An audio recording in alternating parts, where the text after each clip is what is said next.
ജനനായകൻ ഈ മാസം അവസാന വാരം തിയേറ്ററുകളിലെത്തും. ഐ ആം കമ്മിങ് എന്ന വിജയ് സംഭാഷണം ഉപയോഗിച്ചാണ് ചിത്രത്തിന്റെ വരവ് നിർമ്മാതാക്കൾ അറിയിച്ചത്. ഹരികൃഷ്ണൻ വിവരങ്ങളുമായി ചേരുന്നു. ഹരി, ഈ തെരഞ്ഞെടുപ്പിന് മുൻപൊക്കെ എത്തുമെന്ന് പ്രതീക്ഷിച്ചിരുന്നതാണ്. നിരവധി നിയമ പോരാട്ടങ്ങൾക്കൊടുവിലാണ് ഇപ്പോൾ ജനനായകൻ എത്താൻ പോകുന്നത്. മാത്രവുമല്ല, ലീക്കായ പടം പലരും കണ്ടും കഴിഞ്ഞിരിക്കുന്നു. എങ്ങനെയാണ് അണിയറക്കാർ ഈ സന്തോഷം പങ്കുവെക്കുന്നത്?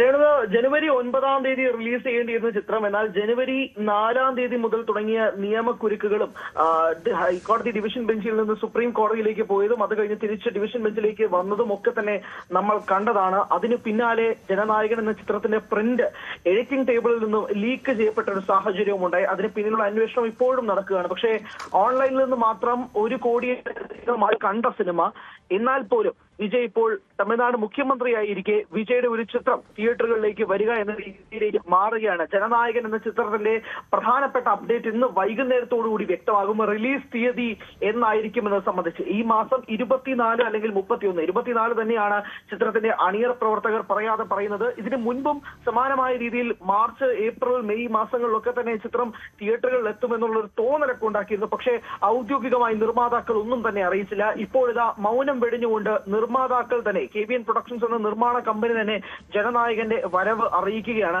ഐ ആം കമ്മിങ് എന്ന ആ ചിത്രത്തിലെ ജനനായകന്റെ ട്രെയിലറിൽ തന്നെയുള്ള വിജയുടെ ഏറ്റവും പ്രധാനപ്പെട്ട മാസ് ഡയലോഗ് യൂസ് ചെയ്തുകൊണ്ട് തന്നെയാണ് എക്സിൽ KBN പ്രൊഡക്ഷൻസ് ഈ പോസ്റ്റ് പങ്കുവച്ചിരിക്കുന്നത്. കഴിഞ്ഞ 2-3 ദിവസങ്ങൾക്ക് മുമ്പാണ് ചിത്രത്തിന് A സർട്ടിഫിക്കറ്റ് ലഭിക്കുന്ന ഒരു സാഹചര്യം. 183 മിനിറ്റ് ദൈർഘ്യത്തിൽ ചിത്രം റിലീസിനെത്തുമെന്ന് മനസ്സിലാക്കി. അതോടൊപ്പം തന്നെ ഏകദേശം 12 കട്ടുകളോടെയാണ് ചിത്രം തിയേറ്ററുകളിലേക്ക് വരുന്നത്. അതിൽ പ്രധാനമായും ഈ ചിത്രം നമ്മൾ പറഞ്ഞതുപോലെ തന്നെ തമിഴ്നാട് ഇലക്ഷന് മുന്നേ റിലീസ് ചെയ്യേണ്ടിയിരുന്ന സിനിമയായിരുന്നു.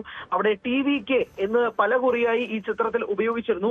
ആ TVK പരാമർശങ്ങളൊക്കെ തന്നെ നീക്കിക്കൊണ്ടാണ് ചിത്രം തിയേറ്ററുകളിലേക്ക് വരുന്നത് എന്നതുകൂടി മനസ്സിലാകുന്നു. അതോടൊപ്പം തന്നെ അംബേദ്കറിന്റെ ഒരു പുസ്തകത്തിന്റെ കവർ ചിത്രത്തിൽ പ്രത്യക്ഷപ്പെടുന്ന ഒരു സീനുണ്ട്, അത് മാറ്റുന്നുണ്ട്. അതോടൊപ്പം തന്നെ ദേശീയ പതാക നിലത്ത് വീഴുന്ന സീനുണ്ട്, അത് കട്ട് ചെയ്ത് മാറ്റിയിട്ടുണ്ട്. അങ്ങനെ പ്രധാനപ്പെട്ട ചില കാര്യങ്ങളൊക്കെ കട്ട് ചെയ്ത് കളഞ്ഞിട്ടാണ് ചിത്രം തിയേറ്ററുകളിലേക്ക് എത്തുന്നത്. ഇന്ന് വൈകുന്നേരത്തോടു കൂടി ചിത്രത്തിന്റെ റിലീസ് തീയതി എന്നാണെന്ന് വ്യക്തമാകും. പക്ഷേ ഒരുപക്ഷെ ലക്ഷക്കണക്കിന് വരുന്ന വിജയ് ആരാധകരെ സംബന്ധിച്ചിടത്തോളം സന്തോഷമുണ്ടാക്കുന്ന വാർത്ത. കാരണം രാഷ്ട്രീയത്തിലേക്ക് വന്നു കഴിഞ്ഞാൽ തിയേറ്ററുകളിൽ ഇനി വിജയ് ചിത്രം ഉണ്ടാവില്ല എന്ന പ്രതീക്ഷയവർക്ക് ഇതാ മുഖ്യമന്ത്രി ആയതിനു ശേഷം തിയേറ്ററുകളിലേക്ക് വിജയുടെ അവസാനത്തെ റിലീസ് ചിത്രമായ ജനനായകൻ വരുന്നു. അത് ആഘോഷിക്കാനും സന്തോഷിക്കാനും വേണ്ടി തയ്യാറായി നിൽക്കുകയാണ് വിജയ് ആരാധകർ. വേറൊരു കാര്യം, 1 കോടിയിലധികം ആളുകൾ ഇത് അല്ലാണ്ട് തന്നെ ഈ ചിത്രം കണ്ടിട്ടുള്ളതെന്നുള്ള ഞെട്ടിപ്പിക്കുന്ന റിപ്പോർട്ട് കഴിഞ്ഞ ആഴ്ചയാണ് പുറത്തു വന്നത്.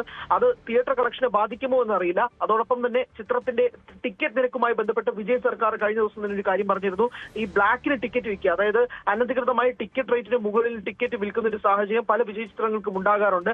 അതിന് കടിഞ്ഞാണിടാൻ കൂടി ശ്രമിക്കുന്നുണ്ട് വിജയ് സർക്കാർ എന്നതും കൂടി വ്യക്തമാക്കിയിരുന്നു. ആ പശ്ചാത്തലത്തിലാണ് ഇപ്പോൾ ജനനായകന്റെ ഒരു പ്രധാനപ്പെട്ട അപ്ഡേറ്റ്, അതായത് റിലീസ് അപ്ഡേറ്റ് തന്നെ വരുന്നത്. വെങ്കട് K നാരായണനാണ് ചിത്രം നിർമ്മിച്ചിരിക്കുന്നത്. H വിനോദാണ് സംവിധായകൻ. അങ്ങനെ CM ജോസഫ് വിജയ് എന്ന ടൈറ്റിൽ കാർഡോടുകൂടി ചിത്രം തിയേറ്ററുകളിലേക്ക് എത്തുമോ ഇല്ലയോ എന്നുള്ളത് ഇപ്പോഴും വ്യക്തമല്ല. പക്ഷെ അങ്ങനെയാണെങ്കിൽ വിജയ് ആരാധകർക്ക് കുറച്ചുകൂടി സന്തോഷം ഉണ്ടാക്കുന്ന കാര്യത്തിലേക്ക് അത് നീങ്ങും. എന്തായാലും അനിശ്ചിതത്വങ്ങൾ നീങ്ങുകയാണ്. തിയേറ്ററുകളിലേക്ക് വരില്ല എന്ന് പ്രതീക്ഷിച്ചിരുന്ന ചിത്രമാണ് ഇപ്പോൾ ഈ മാസം അവസാനത്തോടുകൂടി റിലീസ് വരാൻ പോകുന്നത്. നിർമ്മാതാക്കളുടെ ഭാഗത്തുനിന്ന് ഔദ്യോഗികമായ ഒരു റിപ്പോർട്ട് വ്യക്തമാകുന്നത്. രേണുക, ശരി. ഹരികൃഷ്ണനാണ് വിവരങ്ങൾ നൽകിയത്. കൂടുതൽ വാർത്തകൾക്ക് News 18 Keralam YouTube channel subscribe ചെയ്യുക.